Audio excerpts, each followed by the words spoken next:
people will tell you, and whether they're doing print journalism or broadcast or whatever, that they've wanted to do it since they were a kid. And that's how it was.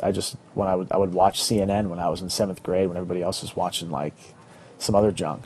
And I was just, and I was more fascinated not necessarily with, what the anchors were saying, but how it was done and how it was all put together and how they did it and how they got what they got, and, how they did the live thing with somebody in Rome and the other person in Atlanta. And I was fascinated with all that stuff. And so that's how I just stuck with it and went to school for it and moved away. And it's a huge commitment. You don't just, most people watch the news and they think that, oh, wow, those people just sort of got the job. That's not the case. Every single person that you see here lived and worked in a small, miserable, stinking city for years before they got to a place like Phoenix, where they've been here for a decade. You have to give up a lot. It's not just, I'll just walk in and work my way up to be the morning anchor. It doesn't happen that way. For example, Alexis, you just saw her come in. Alexis, how long did you live in Yuma? Oh, I lived there for 2 years.